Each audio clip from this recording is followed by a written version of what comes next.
Have you ever wondered why a woman can talk to dozens of men, yet only one of them ends up living in her mind rent-free?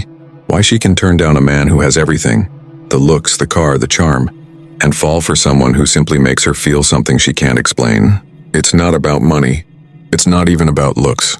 It's about energy.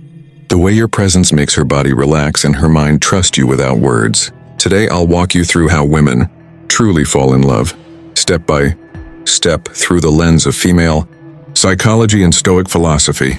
And once you understand this process, you'll never see attraction the same way again. Chapter 1.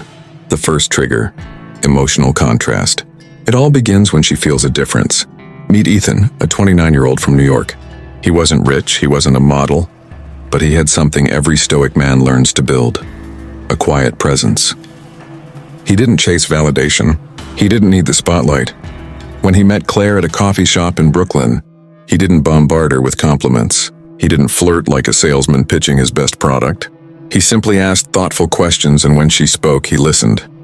That silence and that calm, unreactive energy created emotional contrast. She had met dozens of men who were performing, but Ethan's grounded stillness made her body feel safe. That was the spark. Women fall in love when they sense a man who's not controlled by the crowd, by ego or by fear. He stands still while others scramble for attention.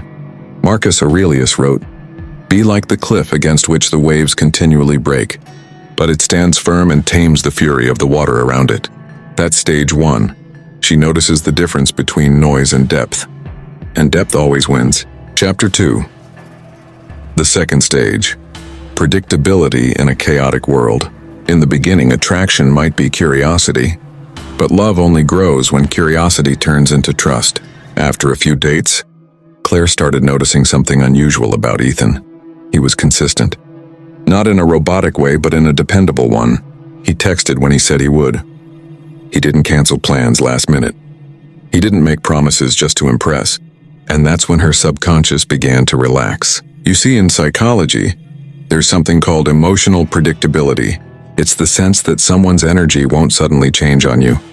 When a man's actions match his words, her body feels safe. This is why women often say, "I don't know what it is about him, I just trust him." That's not romance. That's neurology. The Stoic man doesn't chase approval. He builds order inside himself, and that order radiates outward. Women feel that. Because love doesn't begin when she's impressed. It begins when she feels she can exhale around you. Chapter 3. The emotional mirror. When she feels your peace. Here's where the real transformation happens. Ethan never bragged about being calm, he just was. He carried peace into every interaction. If a waiter messed up his order, he smiled and said, "No worries." If his day went badly, he didn't dump that energy onto her. And over time, Claire started to mirror that peace. Psychologists call this emotional entrainment. When two people's nervous systems begin to synchronize, she felt calmer around him because his calmness was real. This is why women say he just has this energy about him. That energy isn't a trick. It's a reflection of inner discipline.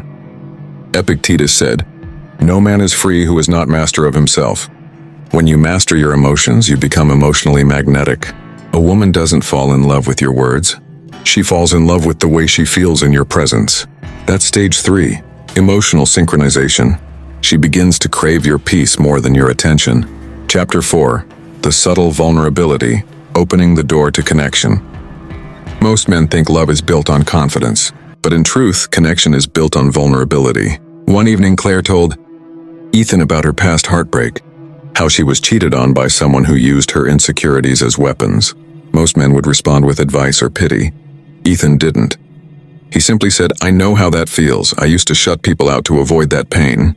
That one moment of quiet honesty broke down the wall between them. Not because he was weak, but because he was real. Women fall in love when they see strength wrapped in empathy, not dominance without depth. Vulnerability, when grounded in self-control, becomes a sign of emotional maturity. And that maturity builds intimacy, the kind of connection that doesn't rely on performance or perfection. Seneca once said, "No man is more unhappy than he who never faces adversity, for he is not permitted to prove himself." When a man owns his past pain with dignity, he becomes proof that he's conquered it. And that's when a woman's heart opens, not to his perfection, but to his truth. Chapter 5. The respect phase. Admiration before attachment. At this stage, Claire's attraction evolved. She no longer liked Ethan just because of how he made her feel. She respected him. She watched the way he treated the janitor at his office, the same way he treated his boss. She noticed he stayed disciplined, waking up early, keeping his space organized, chasing his purpose instead of chasing attention. That's when admiration took root. Because here's the truth. Women fall in love with the way you handle yourself when she's not watching. Respect is the foundation of emotional attachment. Without it, love fades into temporary attraction. A Stoic man's self-control, integrity, and consistency build a silent form of power, and that power inspires loyalty. When she starts to admire you, not just desire you, that's when love becomes devotion. Chapter 6. The final stage. Emotional devotion and Stoic presence. There's a moment, usually quiet, when a woman realizes, I don't just love who he is with me, I love who he is when I'm not there. That's devotion, not obsession, not attachment, but the deepest form of respect and emotional safety combined. Claire once said to Ethan, I never have to wonder where I stand with you. That sentence is the silent confession of love. Because love in its purest form isn't about excitement, it's about peace. It's about knowing that your connection isn't built on performance, but on principle. And that's the Stoic way. To love not by needing but by understanding. To attract not by showing off but by standing still. As Marcus Aurelius said, when you arise in the morning, think of what a privilege it is to be alive, to think, to love, to feel. When a woman feels that kind of grounded gratitude radiating from you, she doesn't just love you. She trusts you with her heart. Conclusion, the Stoic truth about love. So how do women fall in love? Not through grand gestures, not through fake confidence, but through emotional rhythm, through the calm consistency of a man who's mastered himself. Women fall in love with men who bring peace instead of pressure, lead with integrity, not impulse, reveal vulnerability without losing composure, stay loyal to their values, not their emotions. And once she feels that mix of safety, admiration, and peace, she doesn't just fall in love. She chooses you, because love isn't a chase. It's a reflection of who you are when no one is watching. With that said, thanks for watching, and until next time.